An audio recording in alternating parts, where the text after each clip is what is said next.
Hola mis queridos amigos y hermanos en la fe y del Ministerio Laico Adventista del Tercer Elía, y los saludamos en la paz de Cristo para presentar la segunda parte de nuestro ensayo o de nuestra breve reseña de la historia de la Reforma Protestante. En nuestra primera parte habíamos visto lo que era en sí mismo los grandes reformadores, los primeros o los principales reformadores a los que nosotros acostumbramos a llamar la Reforma Protestante. ¿Quiénes fueron sus protagonistas? En esta segunda oportunidad vamos a mirar lo que es la Reforma Protestante en la actualidad. Si miramos acá, 500 años de Reforma se cumplen en estos días, fin del mes de octubre, donde estamos en este momento ahora. El 31 de octubre del 2017 se cumplen 500 años del 31 de octubre de aquel 1517.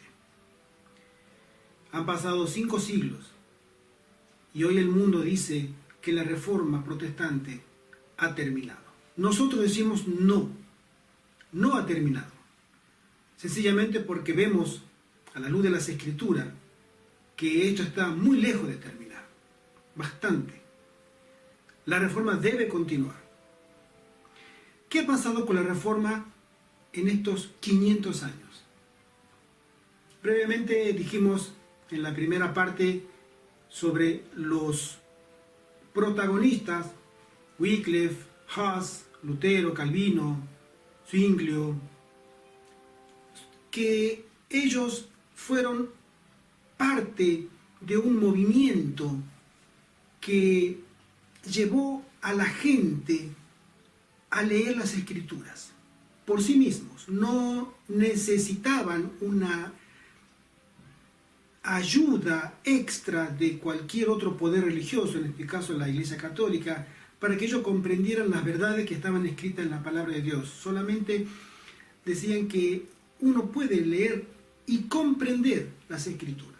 Básicamente comienza de ahí, y después se quiso reformar a la Iglesia Católica Romana de ese entonces con una serie de medidas teológicas o cambios, reenfoques teológicos, para que la Iglesia Católica llegara a ser una iglesia pura, o que volviera a ser una iglesia pura. A lo que obviamente no hubo ningún caso de que se pudiera lograr ese objetivo.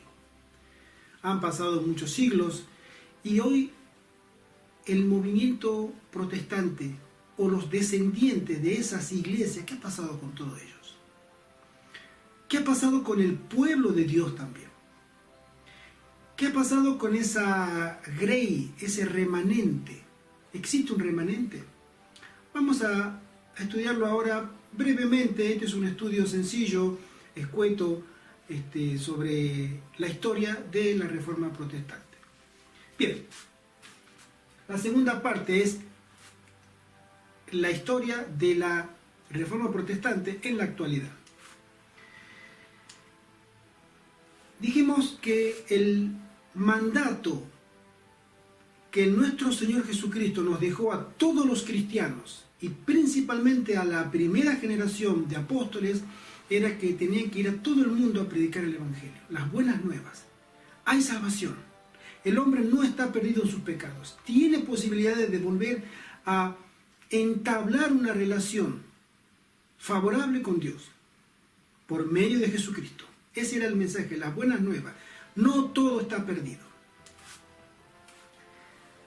Me gusta este versículo porque es un mandato directamente de Dios a cada uno de nosotros. Se encuentra en el libro de Josué, capítulo 1, versículos 8 y 9, donde nos dice que debemos permanecer en la palabra y confiar en Dios.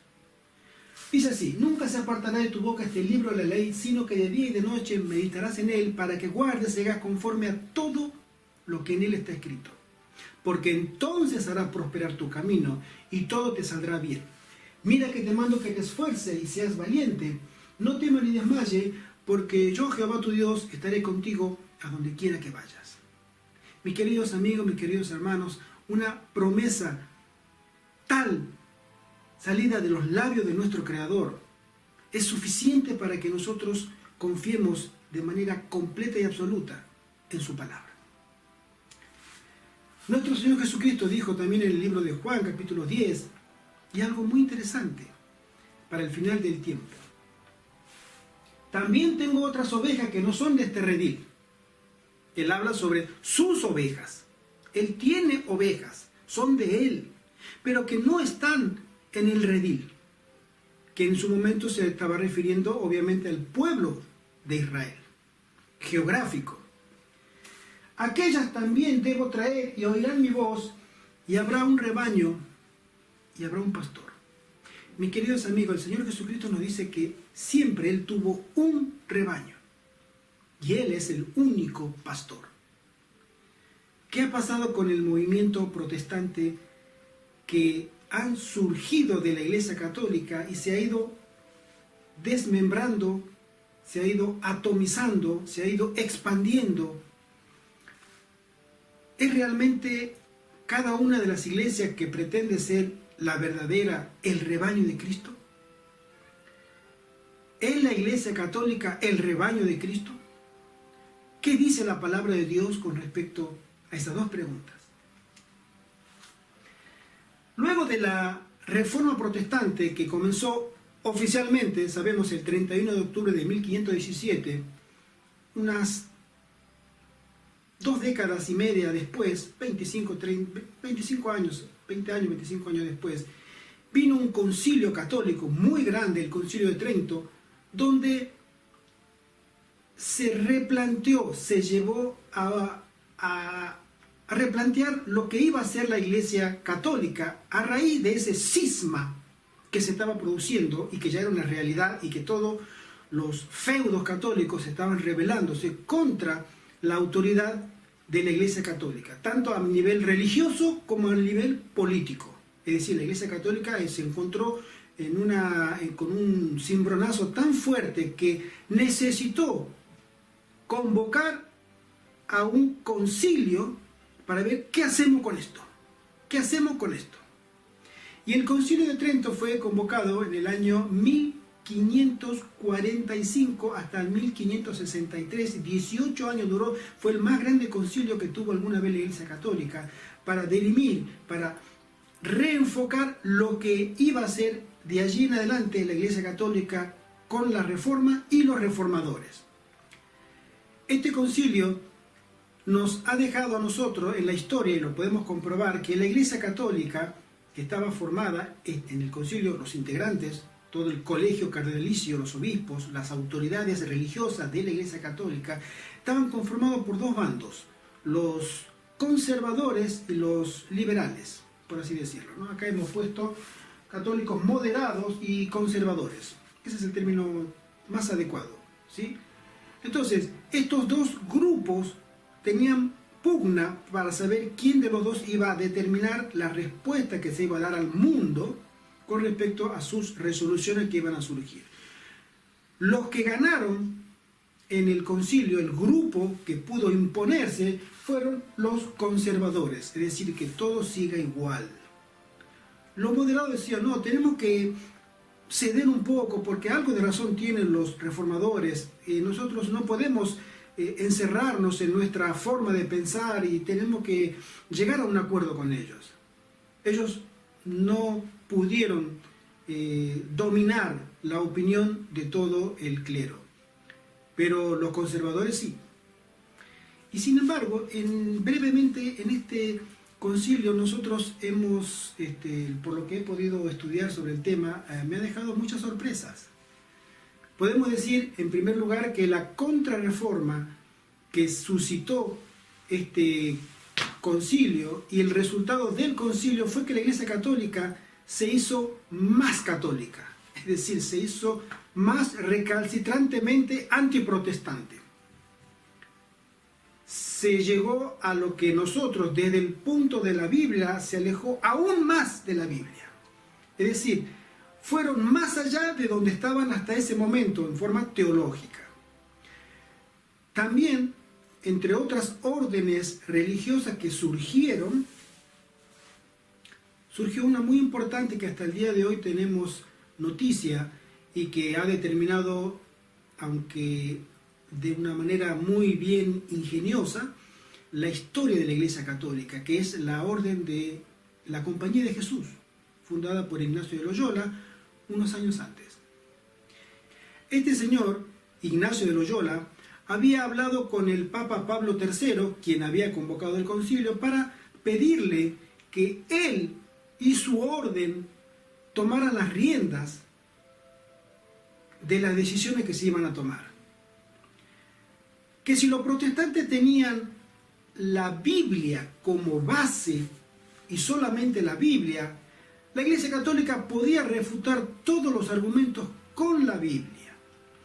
Una empresa, digamos, muy faraónica para ese entonces, porque la Iglesia Católica aseveraba tener 3 autoridades, como lo hace hoy también, que era el magisterio, lo que el Papa decía, el colegio cardinalicio, lo que era la tradición, lo que la cultura había ido juntando a través de los siglos y que la Iglesia Católica lo presentaba como verdad de Dios, y también la Biblia. Pero que los jesuitas decían, no, eso no, nosotros vamos a exponer solamente la Biblia, vamos a estudiar con la Biblia al lado de los protestantes y demostrarles que ellos están equivocados. Eso era algo muy novedoso. Y como resultado, vemos que esta nueva orden, que sobresalía por sobre todos, porque era una orden de gente muy culta, sus sacerdotes eran muy eruditos, y ellos podían reinterpretar muchas cosas de las cuales la Iglesia Católica no estaba todavía con demasiada experiencia en el conocimiento de la Biblia. Y ellos dieron el gran salto y pusieron a la Iglesia Católica a estudiar la Biblia para responder a todos los protestantes. En ese momento la Iglesia Católica tenía como fin último que el que no estaba de acuerdo le mandaban lo que se recuerda la Inquisición, el juicio de la Santa Madre Iglesia, el Santo Oficio, y así exterminaban de una cualquier duda, protesta o hereje que pudiera surgir en el camino. Ignacio de Loyola dijo, no, ese método no es el más conveniente, por eso vemos que se está levantando en todo el imperio, en el Sacro Imperio Romano, se están levantando protestas. No es la manera. La manera es estudiar la Biblia con ellos, con los protestantes, y demostrarles con la Biblia que nosotros somos la Iglesia de Dios, la Santa Madre Iglesia, y que ellos están equivocados y se han separado de la comunión del verdadero pueblo de Dios, la Iglesia Romana. Hubo debates, muchos debates. Vamos a mirar lo que resultó brevemente sobre el concilio que duró 18 años. Lo voy a leer rápidamente. En el año 1546 se aprueba el credo niceno como la declaración de fe de la Iglesia Católica según la redacción del Concilio de Constantinopla. Es decir, se establece que lo que se había hecho unos 1000 años antes no se tocaba, permanecía como estaba. Se aprueba la Vulgata como la versión oficial de la Biblia, incluyendo los libros apócrifos, también llamados deuterocanónicos. La Biblia católica tiene más libros que la Biblia protestante porque está incluido en los libros llamados deuterocanónicos, apócrifos, libros que según ciertas partes de esos libros se aprueba la idolatría, la comunión con los muertos, la oración intercesora de los hombres, etc. Entonces ellos dicen, nosotros creemos que la única versión de la Biblia que es válida para la Iglesia es la Vulgata, la Biblia católica con todos esos libros de dudosa procedencia. Se condenan algunos conceptos contrarios al pecado original, indicando que aunque todos los humanos lo llevan, la Virgen María fue la excepción. Antes se creía, por la tradición, que la Virgen María era una persona especial, porque ella había engendrado al Salvador. Entonces ella no tenía una naturaleza similar a cualquier otra mujer. Pero no estaba establecido ni firmado. En este concilio sí se establece por escrito que la Virgen María poseía la misma naturaleza que Cristo. Sin pecado. Ella fue concebida también como Cristo sin pecado. Por eso Cristo nació sin pecado. Por el Espíritu Santo y por María, una mujer perfecta en el sentido absoluto de la palabra, que no tenía relación con el pecado. Se rechaza la justificación por la sola fe, ¿sí? Como apuntaba la Reforma y la doctrina protestante en conjunto. Es decir, las obras forman parte del conjunto que el hombre necesita para ser salvado. Se reafirma el concepto de los 7 sacramentos, se trata específicamente sobre el bautismo y la confirmación, y se redacta un decreto de reforma del clero romano. Es decir, los 2 únicos sacramentos que reconocía la Reforma protestante era el bautismo y la Santa Cena. Pero los 7 sacramentos de la Iglesia Católica dicen, no, eso no se toca, son los 7. Y a partir de ahí se deja por escrito de que no se tocan y ni se tocarán tampoco los 7 sacramentos católicos.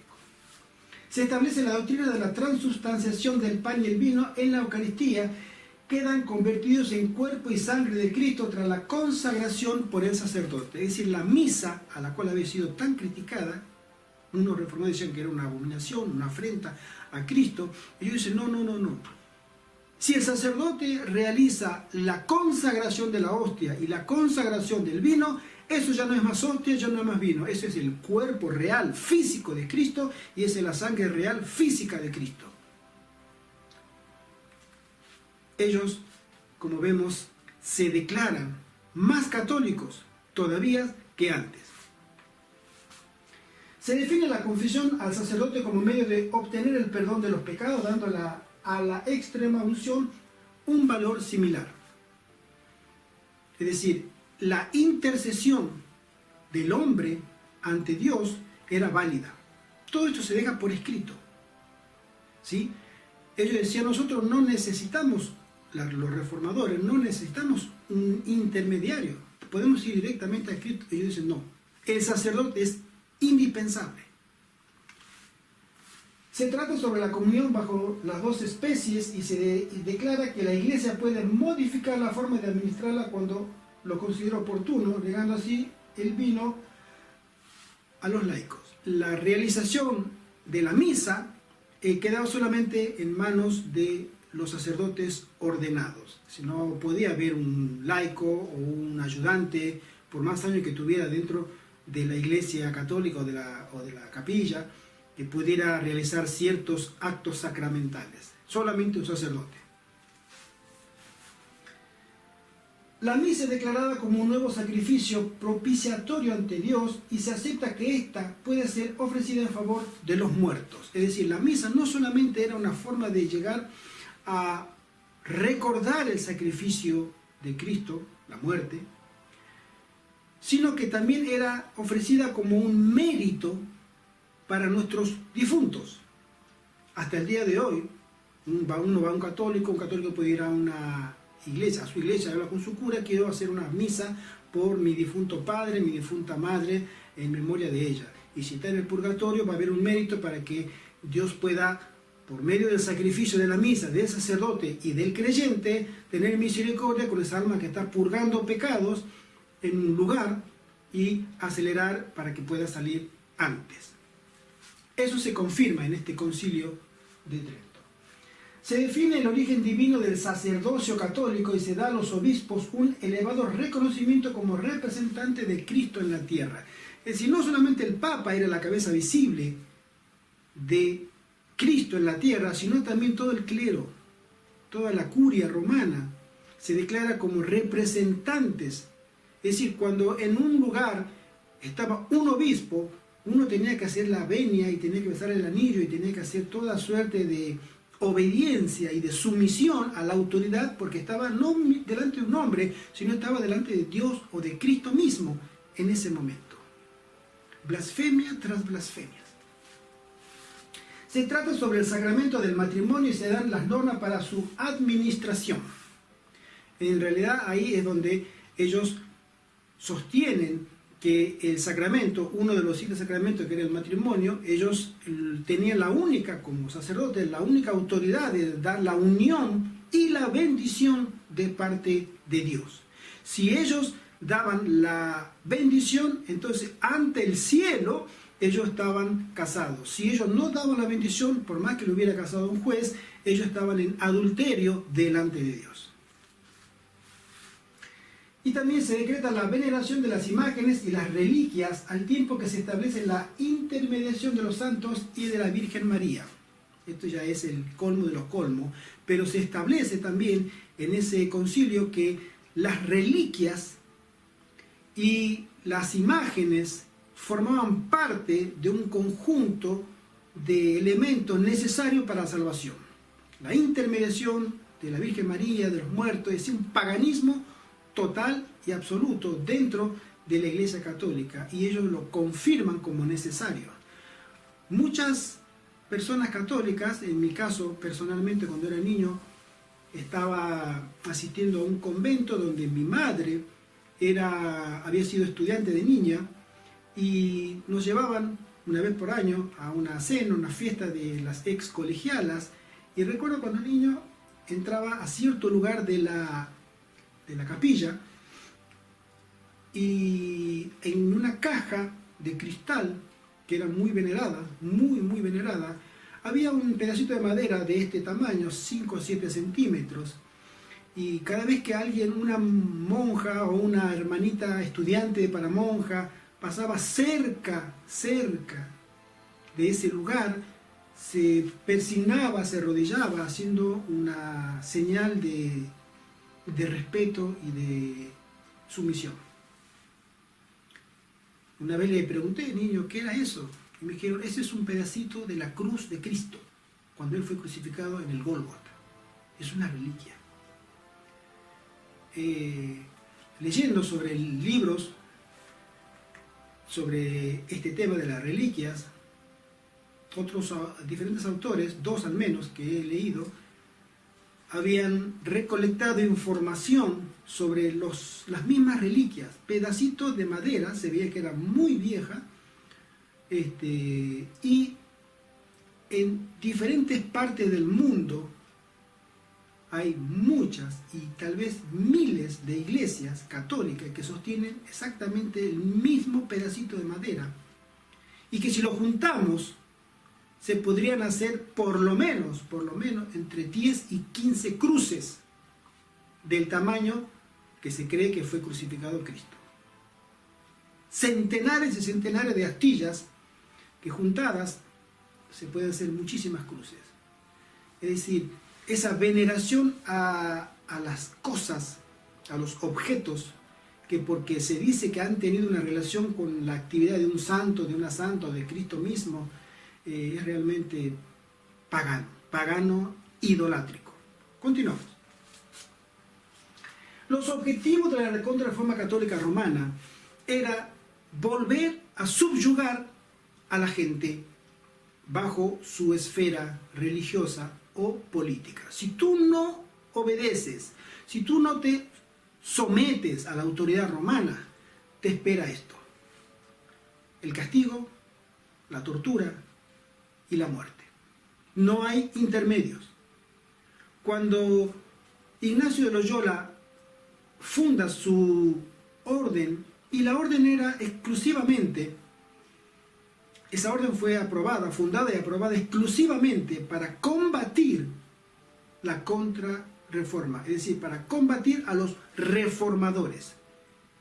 Ellos eran los que habían tomado la responsabilidad ante Roma de llevar a la reforma o a la aniquilación o regresarlos sumisos a la Santa Madre Iglesia Católica. No tenía, y hasta el día de hoy no tiene otra función, sino destruir a los reformadores o lo que ellos consideran herejes. Guillermo Miller. ¿Por qué Guillermo Miller? Mis queridos amigos, desde 1517 en adelante se fue atomizando, se fue dividiendo el movimiento protestante iba un fundador y él no fundaba una iglesia, sino sus seguidores le decían: yo soy de Lutero, yo soy de Calvino, yo soy de Hus. Entonces ellos eran seguidores, y ese grupo de seguidores de determinado reformador se congregaba bajo el nombre de él y se formaba una iglesia.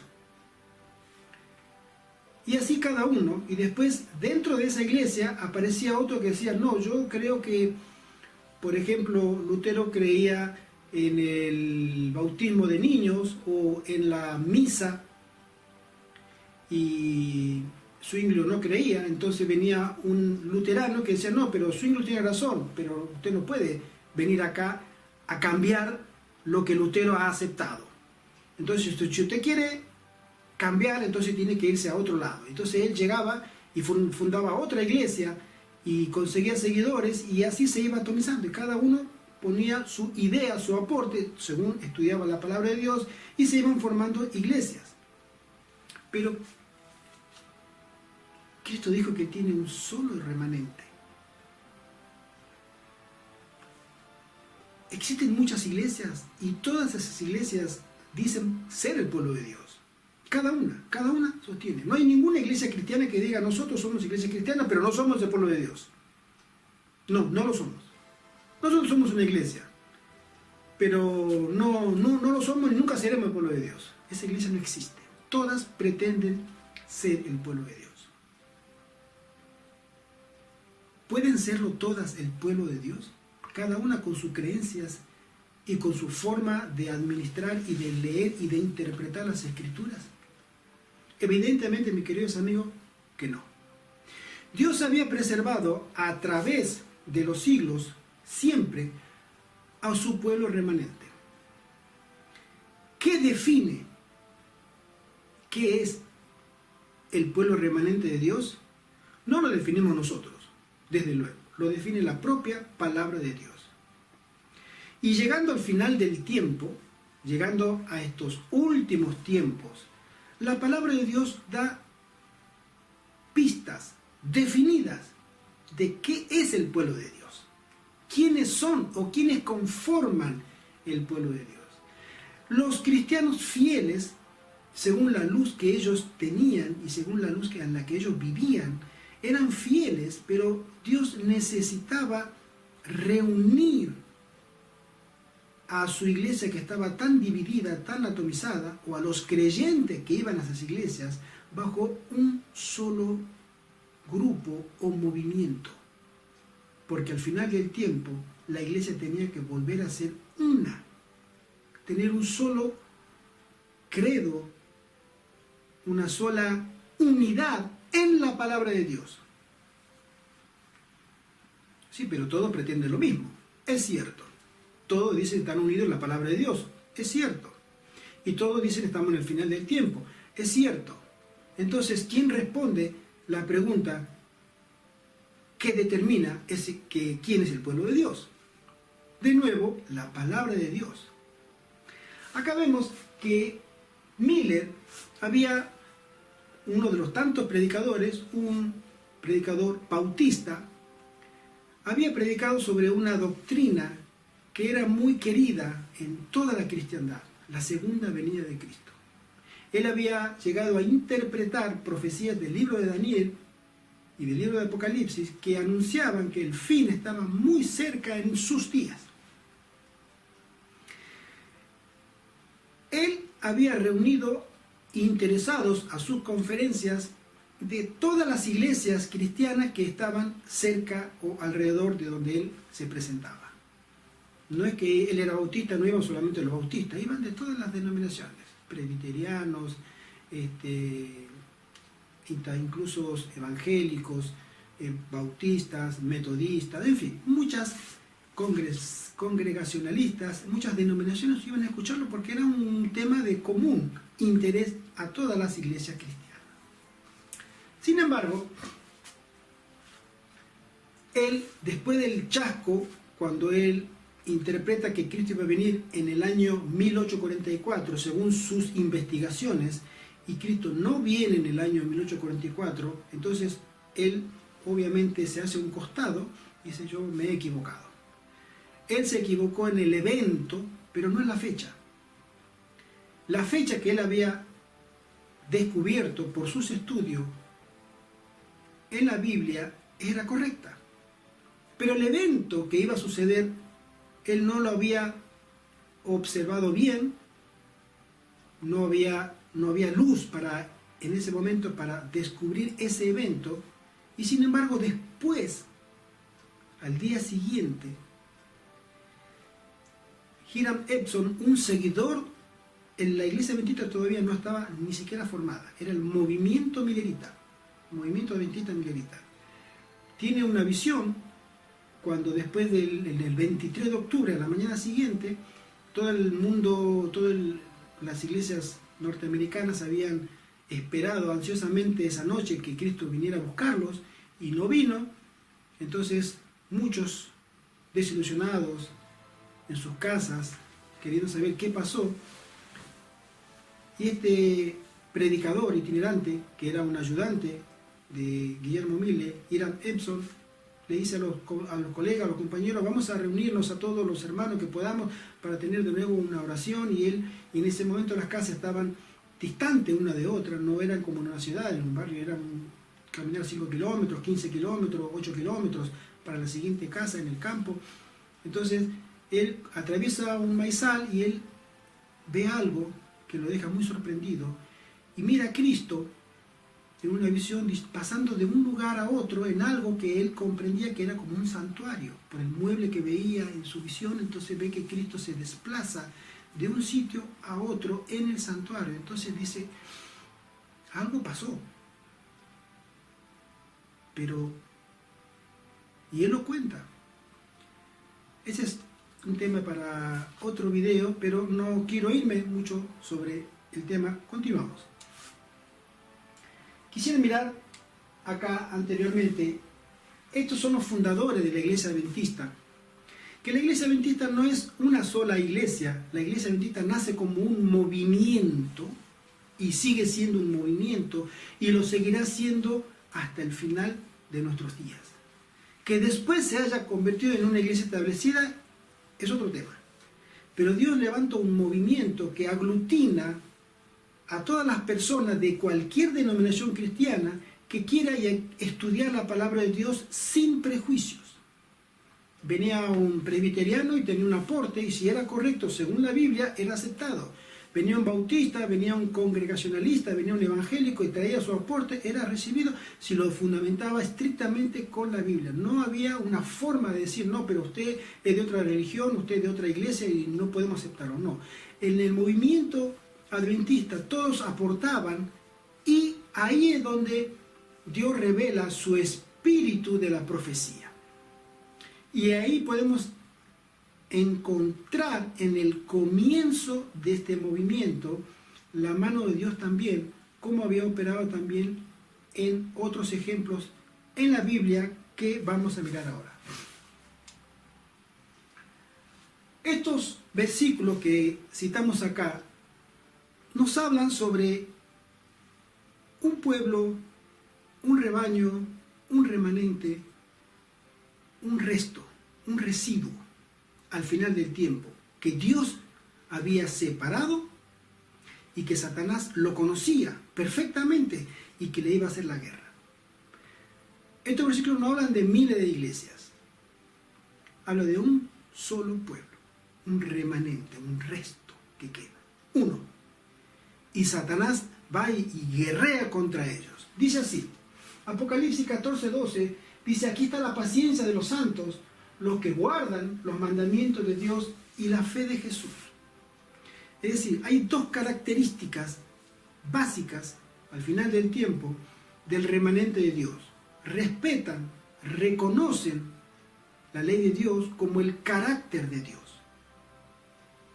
Si una iglesia dice que es cristiana, pero no admite que la ley moral, los 10 mandamientos, forma parte del carácter de Dios, de que Dios es así, su forma de ser Dios es que no tengas dioses ajenos, que no tome su nombre en vano, que separes un día para Él, que tienes que respetar a tus padres, no tienes que mentir, robar, fornicar, no tienes que desear. Es decir, ese es el carácter de Dios desmenuzado en términos humanos.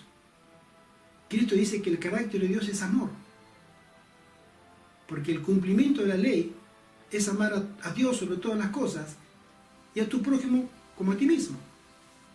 Entonces, si una iglesia cristiana conserva y respeta los 10 mandamientos, entonces ahí nos vamos acercando a ese grupo que Dios denomina como su pueblo.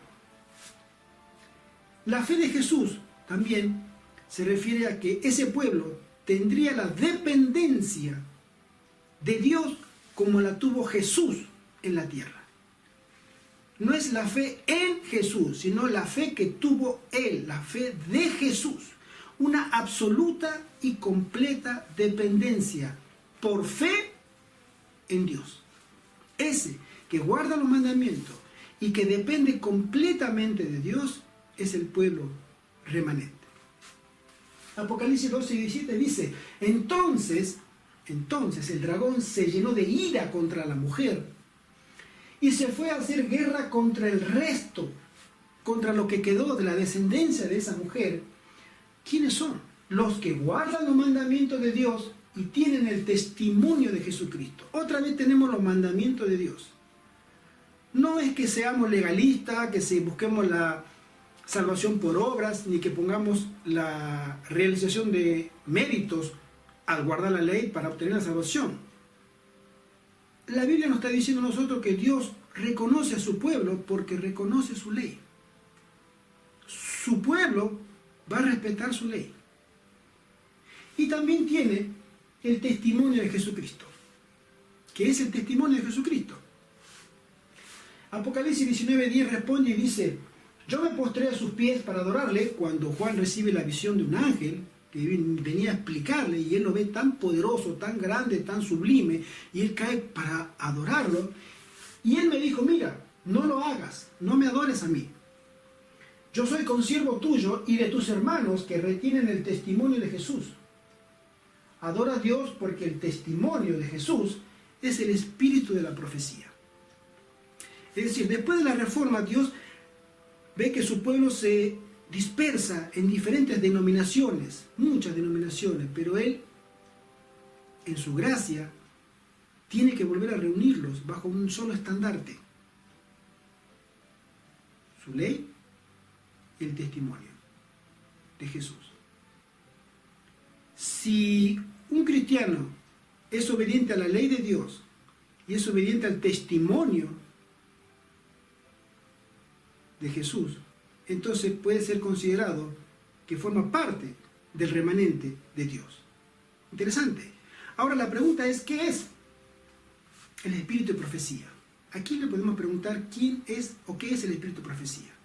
Nosotros como adventistas del séptimo día aceptamos que el espíritu de profecía fue dado a una mujer en tercer lugar, porque fueron 2 hombres primeros en el movimiento milerita que recibieron el testimonio, recibieron visiones, recibieron luz para que ellos pudieran predicarla, pero la rechazaron. Y por tercera oportunidad se le da a una muchacha, a una adolescente, a Helena Harmon Gould, soltera todavía. Después llegaría a ser la señora de White, Helena de White, casada con Jaime White, el pastor Jaime White. Ella a sus 17 años recibe visiones y ella sostiene que Dios le había revelado cosas. Ahora, en cierta oportunidad y más de una vez me preguntaron, pero Helena de White no está en la Biblia. ¿Cómo sabemos que Helena de White es de Dios? Bueno, en la Biblia no hay muchas cosas que hoy por hoy conocemos, pero que sin embargo aceptamos que son correctas. La Biblia a mí no me dice que yo no debo fumar o no debo drogarme, porque no aparece ni el tabaco ni las drogas.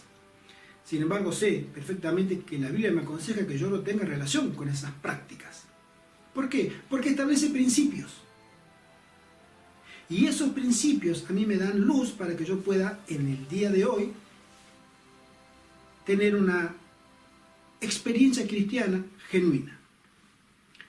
Con el espíritu de profecía, la Biblia establece principios. Y el principio que vamos a ver ahora es el que establece que por qué Elena de White nosotros creemos que sí, ella es enviada de Dios con el espíritu de la profecía para el pueblo al final del tiempo, para guía, para consuelo, para amonestación y para reprensión. Un profeta que viene y de Dios, y estando yo en falta ante Dios y no me reprende,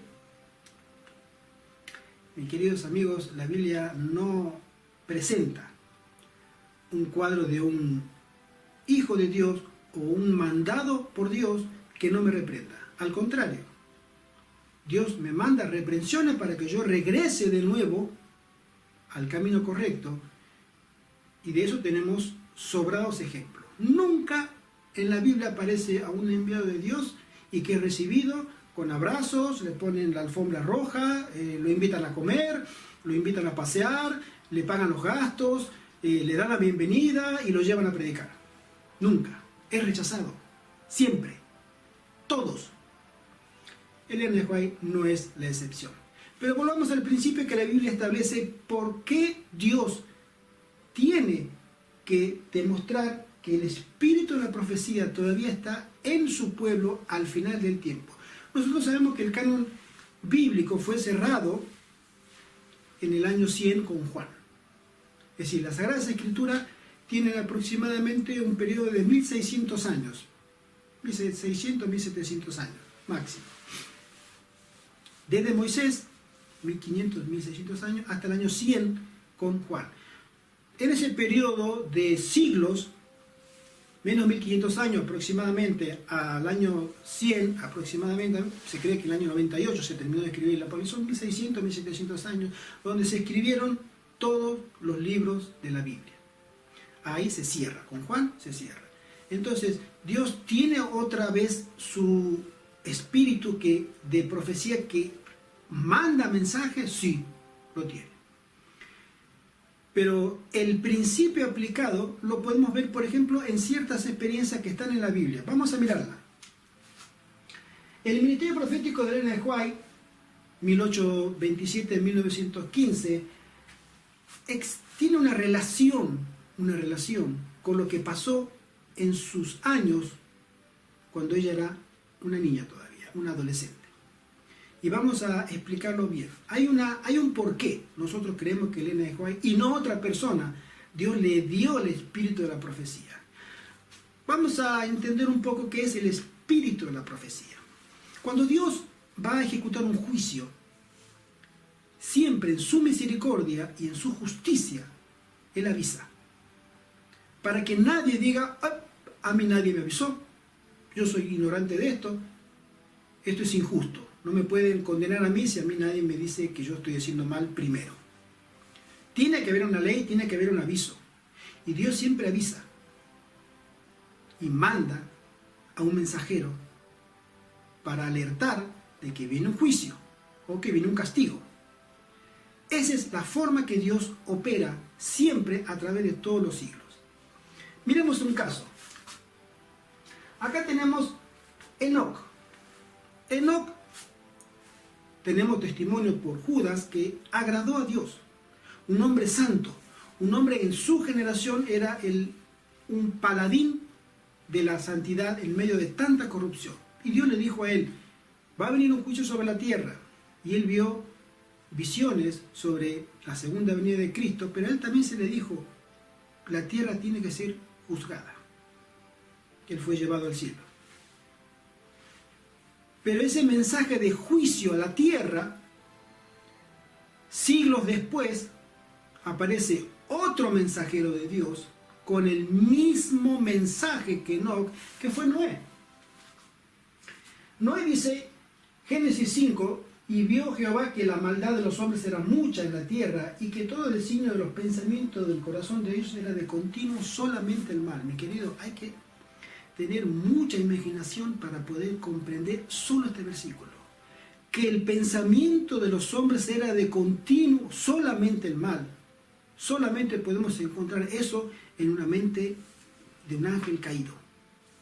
Sin embargo, era una realidad. La Biblia lo menciona, que los hombres habían llegado a ese límite. Solamente pensaban hacer mal. Y se arrepintió Jehová de haber hecho hombre en la tierra, y le dolió en su corazón, pero Noé halló gracia ante los ojos de Jehová.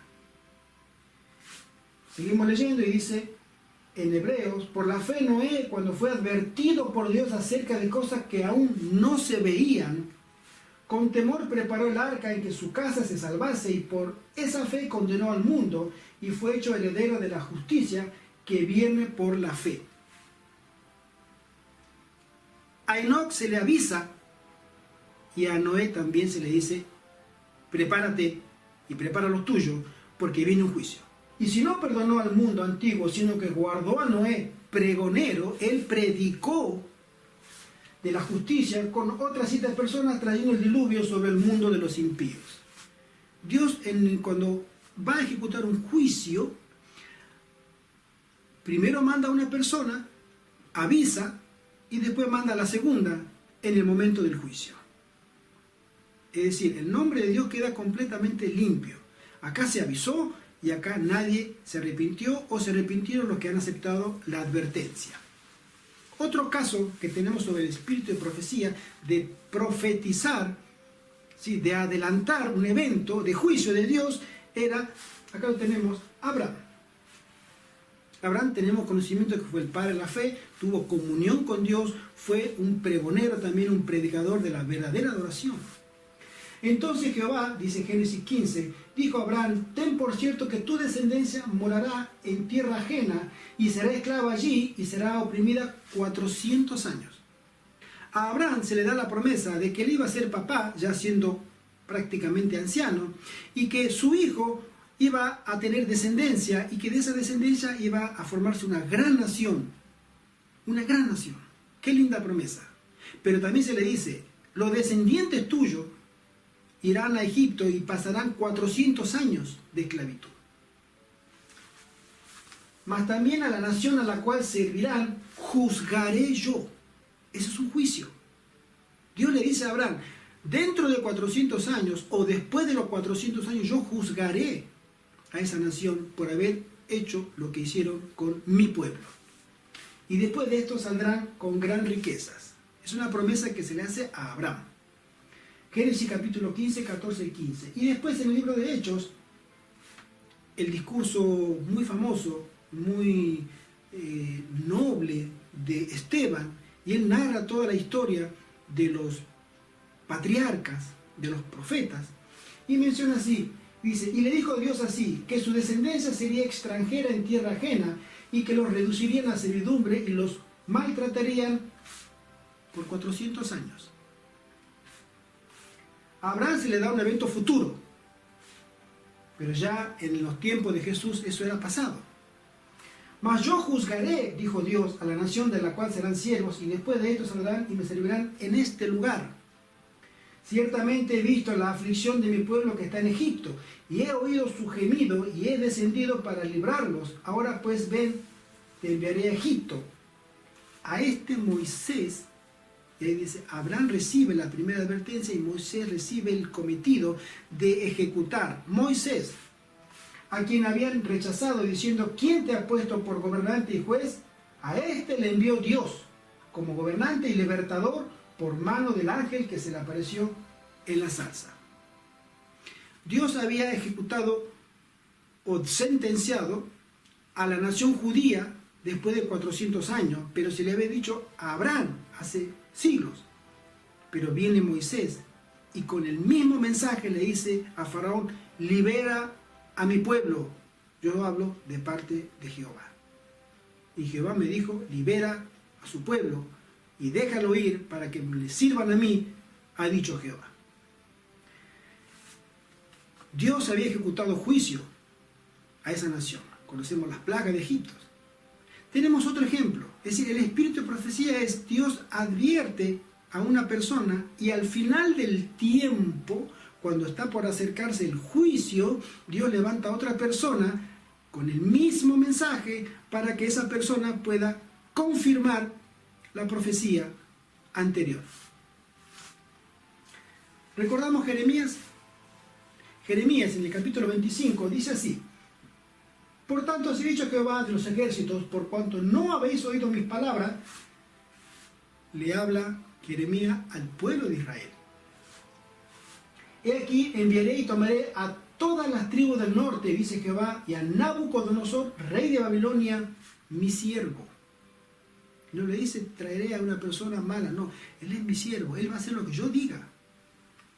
Y los traeré contra esta tierra, y contra sus moradores, y contra todas estas naciones en derredor, y los destruiré y los pondré por escarnio y por burla y en desolación perpetua, y haré que desaparezca de entre ellos la voz de gozo y la voz de alegría, la voz del desposado y la voz del desposado, ruido de molino y ruido y luz de lámpara. Es decir, todo lo que conocemos acá, que es paz y tranquilidad y prosperidad, se va a terminar. Yo voy a enviar a mi siervo del norte, aunque Persia estaba lo que sería el este, pero ellos entraban por el norte, porque había un tremendo desierto en el camino en línea recta, venían por el norte, y dice, yo voy a traer un ejército del norte, porque ustedes se han apartado de mis caminos, y yo los voy a abandonar a ustedes. Y ese mi siervo va a ejecutar un juicio contra esta nación. Toda esta tierra será puesta en ruinas y en espanto, y servirán a estas naciones al rey de Babilonia 70 años. Y cuando sean cumplidos los 70 años, castigaré al rey de Babilonia y a aquella nación por su maldad, ha dicho Jehová, y a la tierra de los caldeos, y la convertiré en desierto para siempre. Esa es la sentencia de juicio que le iba a caer a esta nación, a Babilonia, pero también le dice a Israel, ustedes van a ser castigados por esa nación. En Daniel, capítulo 9, dice así: en el año primero de Darío, hijo de Asuero, de la nación de los Medos, que vino a ser rey sobre el reino de los caldeos, porque ellos toman Babilonia, en el año primero de su reinado, yo Daniel miré atentamente en los libros el número de los años de que habló Jehová al profeta Jeremías. Él dice, yo recuerdo cuando era niño, Jeremías decía 70 años, ya soy anciano, y ya han pasado 70 años, voy a mirar qué es lo que dijo Jeremías. Y él dijo, ya han pasado 70 años, es tiempo de la liberación. Y es ahí cuando Daniel dice así, que habían de cumplirse las desolaciones de Jerusalén en 70 años, y volví mi rostro a Dios, el Señor, buscándole en oración y ruego, en ayuno, cilicio y ceniza. Él dijo, y ahí conocemos la hermosa oración que él tiene, intercesora por él mismo y por su pueblo, para que Dios perdonara y dejara volver a su pueblo a Jerusalén. Dios avisa de un juicio primero, y después, cuando está por pasar el tiempo para cumplirse esa sentencia, Dios levanta a otra persona con el mismo mensaje. Hay muchos ejemplos. Daniel, a él también se le da un aviso y dice así: Daniel 8, en el año tercero del reinado del rey de Belsasar me apareció una visión a mí, Daniel, dice él, después de aquella que me había aparecido antes. Entonces oí a un santo que hablaba, y otro de los santos preguntó a aquel que hablaba, ¿hasta cuándo durará la visión del continuo sacrificio y la prevaricación desoladora, entregando el santuario y el ejército para ser pisoteados? Y él dijo, hasta 2300 tardes y mañanas, luego el santuario será purificado. Mis queridos amigos, cuando a un judío se le decía el santuario será purificado, lo único que le entraba en la cabeza era una fiesta de las fiestas judías que significaba juicio, el día del Yom Kippur, la purificación del santuario. Ese era un juicio. Dios venía a presentarse a su pueblo, y el que estaba en paz con Dios podía salvarse y permanecer vivo. Pero el que estaba en pecado, Dios era un fuego consumidor. Era un juicio. Todos los años se festejaba el día del Yom Kippur, la fiesta, el día de expiación. Y acá se habla de eso, del juicio. La visión de las tardes y mañanas que se ha referido es verdadera, y tú guarda la visión porque es para muchos días. A Daniel se le da la visión, no se le da la comprensión. Solamente la visión le dice, pero Daniel, no te preocupes, porque esto es para muchos años. O sea, tú ya habrás ido al descanso. Y yo, Daniel, quedé quebrantado y estuve enfermo algunos días, y cuando convalecí atendí los negocios del rey, pero estaba espantado a causa de la visión y no la entendía. Él fue al descanso, pero Dios le dijo, va a haber un día después de los 2300 tardes de mañana, o de los 2300 días, va a haber un juicio, porque va a haber una purificación en el santuario. Haciendo los cálculos, Guillermo Miller, en su momento, él buscó, porque hay datos de esto, cuándo iba a comenzar ese periodo de 2300 días, y hay una orden de restaurar Jerusalén, unos decretos, y él busca bien y dice, no, hay unos decretos que comienzan en el año 457 a.C., el decreto original que avala el comienzo de este periodo, y después termina en el año 1844. Acá lo tenemos, esquemáticamente, ¿no?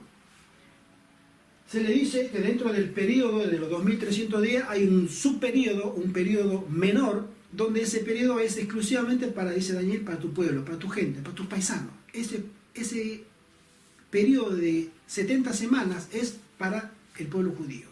Pero después existe otro periodo. Y acá tenemos, en el año 457, Artajerjes decreta para la reconstrucción de Jerusalén. Habla de 7 semanas, 62 semanas, y a la última semana, el Mesías primero es bautizado, comienza su ministerio, a la mitad de la semana es sacrificado, termina su ministerio, y al término de la semana, otra vez es muerto el primer mártir que muere por Jesús, que es Esteban. Entonces Dios dice, ya con este pueblo le he mandado profeta, le he mandado tanta gente y lo han matado, he mandado a mi hijo y lo han matado, y vuelto a mandar a otro profeta y lo vuelven a matar. No puedo hacer más nada. Desecho a esa nación, y ahora todo el mundo puede venir a mí, porque la idea de Dios era que esa nación, siendo santa, llevara el mensaje de salvación a todo el mundo.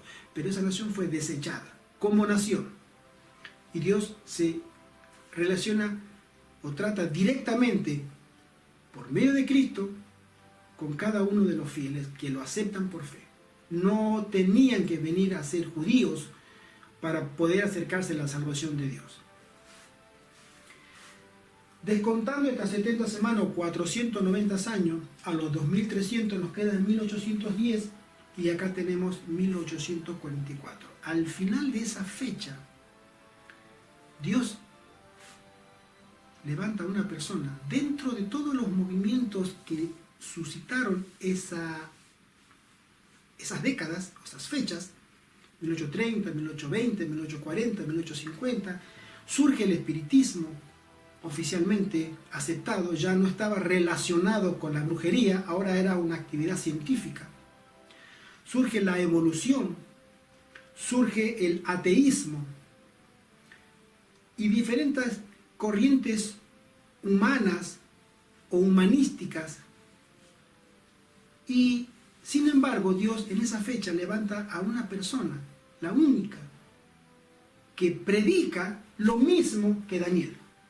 Lo mismo, juicio, hay un juicio, Cristo viene pronto, pero el juicio se produce en el cielo, en el verdadero santuario, no en el santuario que había sido una vez levantado y después destruido 2 veces, sino en el verdadero santuario, de aquel por el cual se hizo una maqueta en la tierra.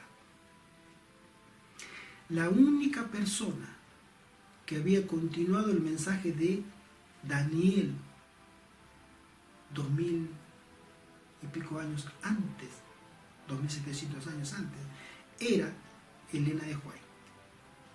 No hay otra persona que se conozca y que se tenga registro que haya predicado con visiones de Dios sobre la terminación de una etapa, y comenzaría un juicio en el cielo. Juicio de los muertos, juicio de los vivos. Esa es la forma en que Dios iba a reconocer a su pueblo. Si esa persona hablaba del mismo mensaje que Daniel, respetaba la ley de Dios y ponía a la palabra de Dios como única intérprete sobre sí misma.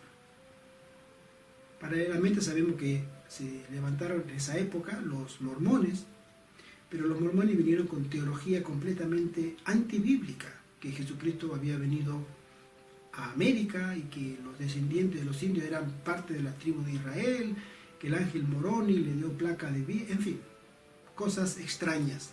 No tenían fundamento bíblico. O los testigos de Jehová también, que tenían sus fechas y sus teología completamente diferente en ciertos aspectos a la palabra de Dios. Pero la hermana White había recibido, cuando dos hombres anteriores a ella la habían rechazado, que Dios tenía que informar a ese pueblo que venía un juicio. Esa es la forma en que Dios se mueve cuando va a ejecutar un juicio. Sigamos. Así, mis queridos hermanos, es como Dios trata o como Dios comparte los avisos con su pueblo. No los deja desamparados. Entonces, mis queridos hermanos, volviendo a lo que es la Reforma Protestante y después lo que suscitó tantas subdivisiones. Realmente, mis queridos amigos, ¿cuántas denominaciones cristianas existen en el mundo actualmente? Haciendo una investigación sobre la cantidad de religiones que existen, acá vemos que en 1980 la Enciclopedia Mundial Cristiana, una enciclopedia británica, menciona que en el año 80 habían 20.780 denominaciones cristianas y que en el año 85 iban a haber más de 22.000. Pero en el año actualmente, 2017, se tienen registradas más de 37.000 iglesias cristianas y el número sigue aumentando. Es decir, se siguen subdividiendo. Y si hay una iglesia pentecostal que aparece un hombre que dice, no, yo no creo aquello, no, entonces yo me llevo a mi fiel y hago otra iglesia, voy al gobierno, la inscribo, ahora está la iglesia del manantial de Jesucristo. Y viene de esa iglesia del manantial de Jesucristo, se levanta otra persona que dice, no, pero yo creo que acá hay que cambiar cosas. Bueno, acá es la iglesia del manantial de Jesucristo de los últimos días. Y ahí comienza y se subdivide continuamente. Ahora, esas iglesias, o todas esas iglesias, incluida la iglesia adventista, 37.000 hay personas que dicen que ya pasaron los 40.000 iglesias cristianas. ¿Todas son el remanente de Dios? ¿O no? Dijimos al comienzo que Dios tiene la forma de identificar a su iglesia. Definamos el término iglesia. El término iglesia es un conjunto de fieles. No nos referimos a los edificios, esos son templos. Pero la iglesia es el conjunto de creyentes bajo una sola fe. Si hay otro conjunto de creyentes con otro tipo de fe, esa es otra iglesia. Y así. Dios siempre ha tenido sus fieles a través de los siglos. Pero al final del tiempo se iba a suscitar algo extraordinario, que era una predicación universal que iba a ser tratada con violencia a esta iglesia, y Dios necesita reunificarla. Es decir, ponerla bajo un solo estandarte. Yo no puedo decir, soy presbiteriano y soy del pueblo de Dios y vamos a predicar el evangelio. Y viene un bautista y me dice, sí, yo soy de la iglesia bautista, vamos a predicar el evangelio. Y sí, no, yo soy mormón y vamos a predicar el evangelio. Y vamos los tres juntos a predicar el evangelio. Pero cada uno tiene diferencia. ¿Dios se puede manejar de esa manera? No. La iglesia se iba a encontrar al final del tiempo ante un enemigo común, que era una trinidad, o un poder falso, un poder apóstata, a un impostor, a un anticristo, a un falso profeta y a Satanás como jefe. Y no podía o no puede enfrentarlo de una manera dividida. Dios tiene que juntarlo bajo un solo estandarte, una sola bandera, sola característica. Y la Biblia lo menciona. Los que guardan los mandamientos de Dios tienen la fe que tuvo Jesús acá en la tierra y que tienen el espíritu de profecía. ¿Por qué el espíritu de profecía? ¿Por qué no otro don? Porque sabemos que el espíritu de profecía es un don. ¿Por qué no el don de lengua? ¿Por qué no el don de sanidad? Mis queridos amigos, Satanás puede falsificar muchos dones, o mejor dicho, todos. Él lo puede falsificar, tiene poder para falsificarlo. Eso lo vemos en las iglesias que son celebracionistas, que hacen milagros y hablan en lenguas y sanan, en fin.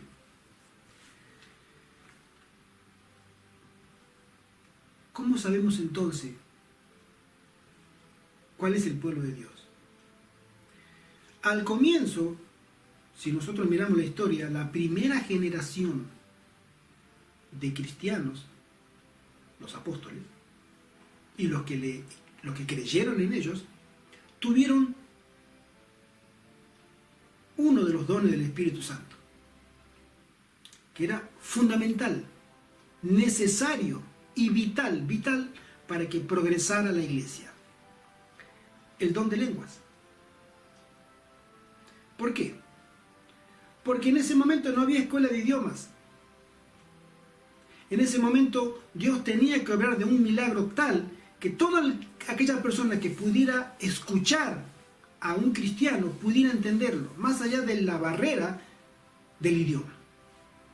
Y tenemos noticia en el libro de Hechos sobre que había personas de muchas naciones y decían, ¿cómo esta persona está borracha? Está hablando cosas que... ¿Cómo puede ser que yo en mi lengua le entiendo si él está hablando en su lengua? Y así ellos veían que eso era un poder de Dios y que Dios se abría paso por medio de las dificultades de ese momento, en ese contexto, para expandir su iglesia. El mensaje. El Espíritu Santo estaba ahí presente para ayudar a los discípulos. Aparte, los apóstoles no todos eran eruditos que sabían diferentes lenguas. Eran pecadores, gente rudimentaria. Excepto Pablo, que viene después, pero todos los demás eran de una escasa educación académica. Sin embargo, el Espíritu Santo abrió puertas para que el Evangelio llegara a muchas naciones. Y al final del tiempo, ¿Dios necesita el don de lenguas? La verdad, no. ¿Por qué? Porque la iglesia, el pueblo de Dios, la iglesia adventista, está presente prácticamente en todos los países del mundo. Entonces, ¿cuál de los dones necesita? Los dones del Espíritu Santo, ¿cuál es el más necesario? Para que la gente pueda creer a la iglesia adventista, la iglesia necesita un don que la caracteriza por sobre todo lo demás, que el Satanás no pueda imitar. Y es el don de reconocer los tiempos en que vive. El don de reconocer a los enemigos del pueblo de Dios. Y el don de saber qué va a suceder después. Y ese es el don de profecía. La iglesia necesita reconocer el tiempo en que está, la urgencia, el juicio que se viene por medio de la revisión de las profecías. Necesita conocer a sus verdaderos enemigos. Y nosotros sabemos que la verdadera amenaza para la iglesia adventista son las huestes espirituales de maldad que surjan en los aires. La pelea es espiritual, no es contra personas. Y si leemos el conflicto de los siglos, escrito por la hermana White, ella revela la verdadera naturaleza del conflicto entre el bien y el mal. No somos nosotros, es el carácter de Dios puesto en duda. Dios acusado de que su ley no puede ser guardada. En el cielo Él cayó porque su ley era imperfecta. Y en la tierra cayó el hombre porque no puede guardar, no se puede guardar la ley. Es el argumento de Satanás. Y Él demuestra a todos que solamente Cristo, porque Él era un ser especial. Y podemos hablar mucho más del tema. Dios era cuestionado como que no era eficaz su gobierno. No puede gobernar el universo si tiene a un mundo de seres humanos que se rebelan. Su ley es imposible. Y el único pueblo en la tierra que defiende que el carácter de Dios revelado en los 10 mandamientos, en el amor a Dios por sobre todas las cosas y en el amor al prójimo como a nosotros mismos, está la verdadera esencia de la naturaleza de Dios, perfecta, y sí se puede guardar. Por el poder de Cristo se puede guardar. Cristo mostró el camino. Él vivió una vida santa y perfecta, dependiendo absoluta y completamente de Dios por fe. Y ese es el camino que a nosotros se nos da. Entonces, conocer eso y conocer lo que va a suceder ahora, pronto, donde va a haber restricciones civiles, restricciones políticas para que nosotros no podamos tener la libertad de predicar. Conocer todo eso, eso es el espíritu de profecía, desenmascarar a Satanás.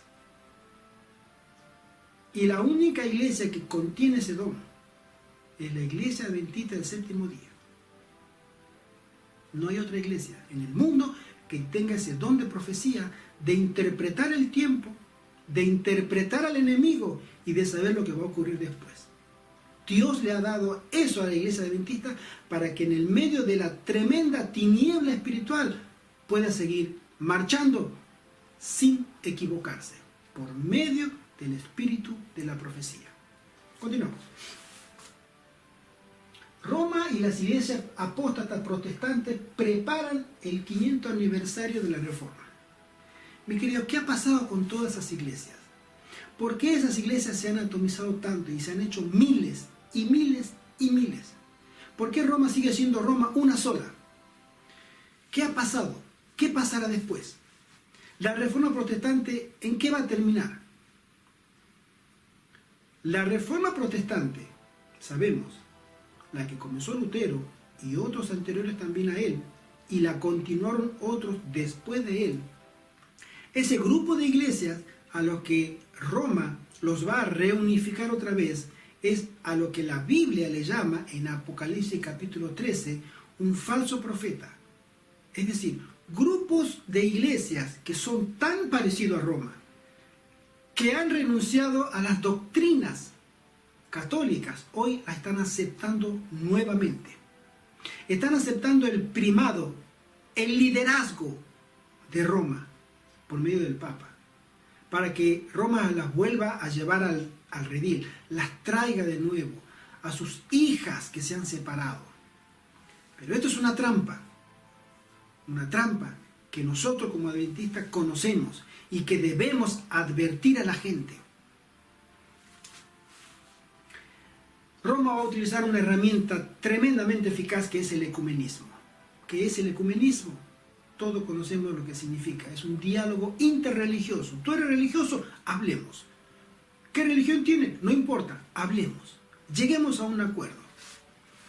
El camino hacia la única religión mundial está trazado por Roma. Obviamente, si Roma ha trazado ese camino, quiere decir que Roma va a liderar ese camino, porque Roma no va a preparar ese terreno para dárselo a otra persona o a otra iglesia. Nunca. Si Roma lo ha hecho, y si Roma lo pregona, y si Roma ha hecho todos los preparativos para que ella tome el control al final de la única religión mundial, y no importa lo que tú creas, tú puedes llegar a ser salvo. Ese es el gran engaño de Babilonia, de la cual nosotros conocemos muy bien. Babilonia era, y ahí viene, vamos a hacer un poquito de historia. Babilonia fue un imperio donde el término en sí era, que significa portal, puerta al cielo, portal a Dios. El hombre puede llegar a Dios. El hombre puede llegar a Dios por sus méritos. De ahí surge la Torre de Babel. Adentro de la ciudad de Babilonia surge la Torre de Babel y dice: nosotros vamos a llegar al cielo, vamos a convivir con los dioses. Y en la Torre de Babel Dios produce la confusión. Pero la confusión es por la Torre de Babel, no por Babilonia. Estaba en Babilonia. Babel significa confusión, pero Babilonia significa portal a Dios, portal al cielo. Nosotros podemos llegar a Dios, podemos ser salvos por Dios, pero según nosotros. Cristo queda desplazado. Interesante.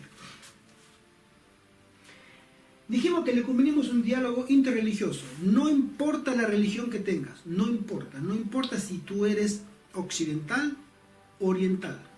Eres animista, brujo, idólatra, eres musulmán, cristiano, judío, satanista. No importa, no importa. Roma te dice, tú eres bienvenido. Solo acepta que yo dirijo esto. Ese es el gran engaño. El gran engaño, mis queridos amigos y mis queridos hermanos, que Roma prepara a todo el mundo. Pero la Biblia nos advierte a nosotros y nos dice, no os unáis en yugo desigual con los incrédulos, los que no creen en el Dios que nosotros creemos, que la Biblia menciona. No debemos unirnos. Porque ¿qué compañerismo tiene la justicia con la injusticia? ¿Y qué comunión la luz con las tinieblas? ¿Y qué concordia Cristo con Belial? ¿Hay alguna unidad que yo pueda pretender entre Satanás y Cristo? ¿Entre los espíritus de demonios y el Espíritu Santo? ¿Puede haber comunión? La Biblia dice que no. No busquemos excusas, explicaciones o respuestas. No hay. ¿O qué parte el creyente con el incrédulo? ¿Y qué acuerdo hay entre el templo de Dios y los ídolos? Porque vosotros sois el templo del Dios viviente, como Dios dijo, habitaré y andaré entre ellos y seré su Dios y ellos serán mi pueblo, por lo cual salid en medio de ellos y apartaos, dice el Señor, y no toquéis lo inmundo y yo os recibiré. No solamente Dios nos dice que no nos unamos, sino que salgamos, nos apartemos de ellos, es decir, no tengamos ningún tipo de comunión, ningún tipo de relación con personas que son idólatras. Pero Roma dice, no hay problema, no hay problema. Tú eres religioso, dialoguemos, hagamos una sola religión. Ya el espíritu de profecía en la pluma de Elena de White se nos advierte que todas las religiones del mundo se unirían en puntos comunes para lograr la unidad. En puntos comunes. No hablemos de diferencias, hablemos de lo que nos une. ¿Qué es lo que nos une? Dios. Para ti Dios es un ente, Dios es la naturaleza, perfecto. Para mí Dios es un espíritu, no hay problema. Es Dios, creamos en Dios. Tú en lo tuyo, yo en lo mío. Pero eso sí, acepta mi liderazgo. Roma dice, deja que yo te guíe. Ese es el engaño de Babilonia. Y seré para vosotros por padre, y vosotros me seréis hijos e hijas, dice el Señor Todopoderoso. El ecumenismo es la herramienta elegida por Roma y por Satanás para llevar a la perdición a miles y millones, a la perdición eterna. La Trinidad del mal, que está en Apocalipsis 16:13, son tres poderes que se unen para falsificar la divinidad. Es una obra impostora, con impostores actuando en nombre de Dios, por lo cual Satanás engaña al mundo entero. Tenemos al gran dragón, el que se encarga de ser la mente maestra del engaño, y que es representada por todas las naciones, por todos los reinos, que se unen políticamente con la única iglesia que va a prevalecer, que es Roma, que es el anticristo, que toma el lugar de Cristo, dice tomar, y tenemos a los herederos de la Reforma Protestante, que han dejado de protestar y que han regresado a Roma y al liderazgo petrino del Vaticano.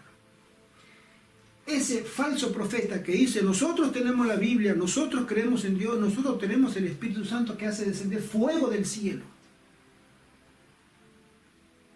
a la luz de los hombres, diciendo nosotros podemos y hablamos en el nombre de Dios. Ese es el poder que va a terminar la Trinidad, por así decirla, enemiga de Dios. Y contra eso el pueblo, el único pueblo, el remanente que guarda los mandamientos de Dios y tiene la fe de Jesús, va a ser el único que va a protestar, que va a evangelizar a un mundo que sigue los engaños de estos poderes malignos. Mis queridos amigos, cuando tenemos expertos que nos hablan por la televisión, por los medios de comunicación masivos, hay que tener mucho cuidado. Fijémonos lo que dice la Iglesia Católica con respecto a la Reforma.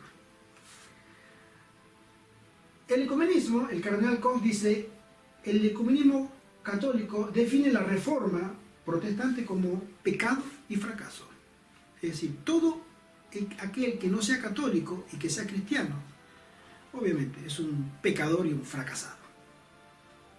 Sin embargo, el doble discurso que tiene Roma es que el Papa Francisco dice, el Papa aseguró que católicos y luteranos, por poner un símbolo de los reformadores, tenemos, dice él, la oportunidad de reparar un momento crucial de nuestra historia, superando controversias y malos entendidos.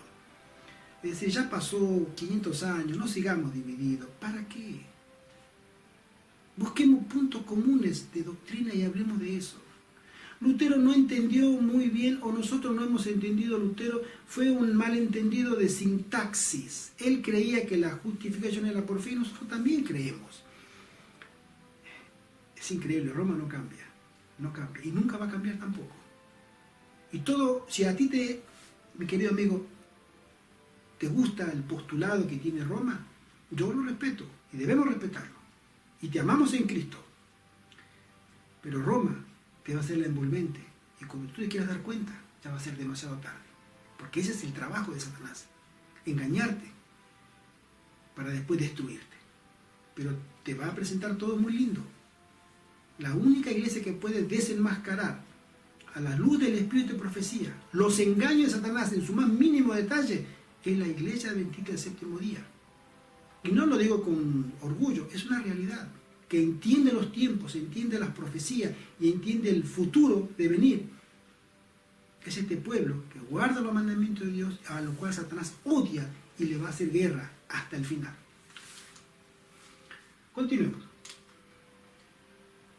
Después tenemos como un consejo de cristiano a cristiano, tenemos que informarnos, tenemos que formarnos y tenemos que actuar. Debemos formarnos, debemos informarnos y debemos actuar, porque hay muchos cristianos, mi querido amigo, que solamente llevan una actividad, un estilo de vida cristiano el día que van a la iglesia. Y creen que eso es suficiente. Sentir que mi conciencia está tranquila porque voy a la iglesia o tengo cargo, ya está, ya no necesito, he cumplido todos los requisitos de salvación. Y tú, si estás pensando así, mi amiga, mi amigo, estás equivocado. Los ejemplos que hemos visto de los reformadores, Lutero entre otros, él dijo una frase que la he anotado acá: yo no hice nada, la palabra lo hizo todo. Cuando él era acusado, él decía, demuéstreme con la palabra de Dios que yo estoy equivocado, demuéstrenmelo. Yo puedo equivocarme, decía, no hay problema, lo voy a admitir, lo voy a reconocer y voy a cambiar, pero la palabra de Dios me tiene que censurar, no ustedes. Tenemos que informarnos lo que sucede y formarnos en la escuela de Cristo y no callarnos. ¿Tú quieres confirmarte en la fe, mi querido amigo, mi querido hermano? ¿Tú quieres confirmarte realmente que eres un verdadero cristiano y cristiana? Tienes que actuar, tienes que hablar. Y verás cómo esa experiencia revitaliza tu relación con Cristo. Confía en Dios, como todos ellos, como todos los protestantes, han confiado, han caminado en medio de las tinieblas espirituales, pero han visto por fe a Cristo y lo han seguido a Él. Esa es la única manera de triunfar. El cristiano puede triunfar por fe mirando a Cristo. Mis queridos, nosotros hoy, ¿cómo medimos el éxito? Nosotros los cristianos, como el mundo. Nosotros realmente medimos el éxito como el mundo lo mide, porque a veces escucho cristianos o predicadores, lamentablemente, que miden el éxito como lo mide el mundo. Frases muy clásicas acá podemos encontrar: el éxito en la vida no se mide por lo que logras, sino por los obstáculos que superas. Es muy linda frase, la verdad que muy alentadora. Otra que dice: lo que a veces llamamos fracaso es parte de nuestro camino al éxito. Muy lindo. Un tropezón no es caída, como dicen, ¿no? El mundo mide el éxito así. Y nosotros los cristianos, ¿cómo medimos nuestro éxito en nuestra vida cristiana? Una pregunta que deberíamos hacernos frecuentemente. la vida cristiana práctica. Mi querido amigo, mi querido hermano, mi querida hermana, ¿tú dónde estás? En tu trabajo. Tú, si estás en tu colegio, en tu casa, en tu barrio, con tu familia o con tus parientes, tú puedes ser cristiano y cristiana verdadero. No hay excusa para que no podamos ser cristianos verdaderos.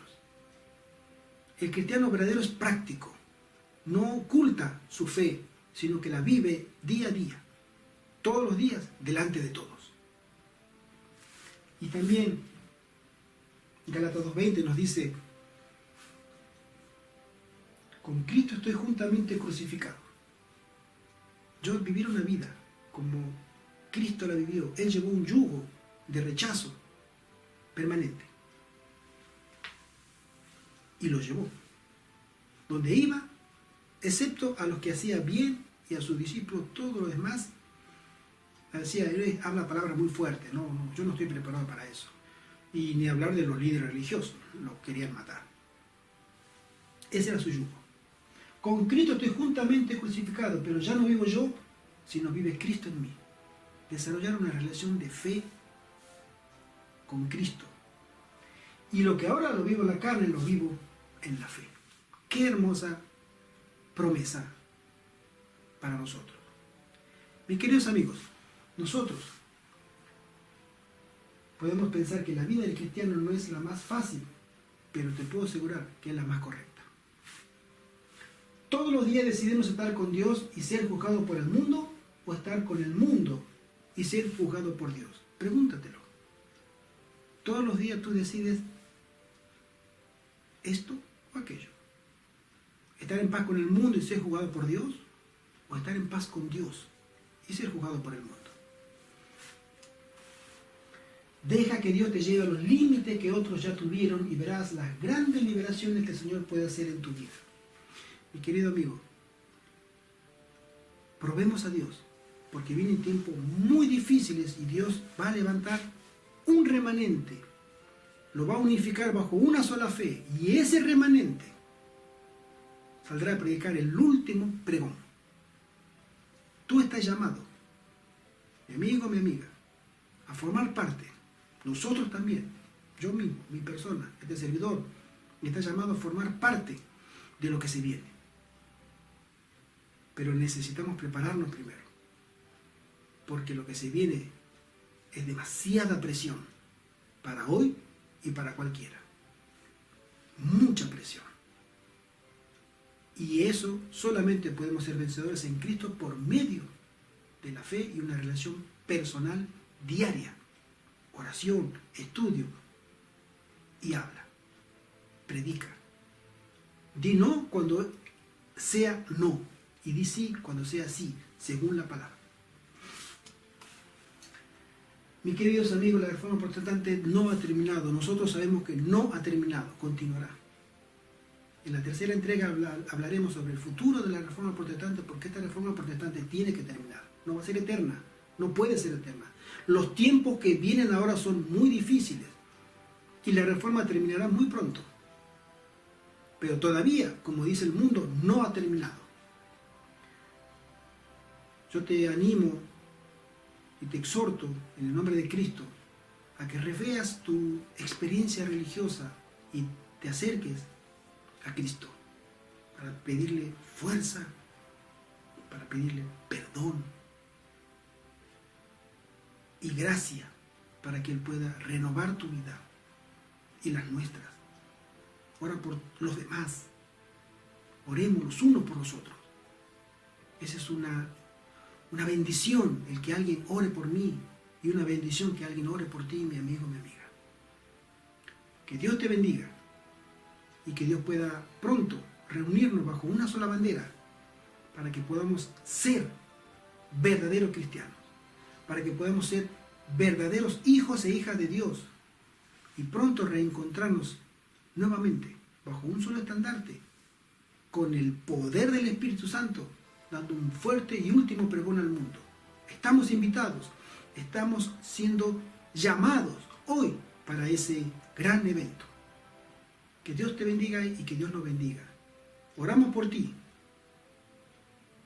y que pronto esto pueda terminar, esta gran reforma protestante pueda terminar, pero aún no, aún continúa. Amén.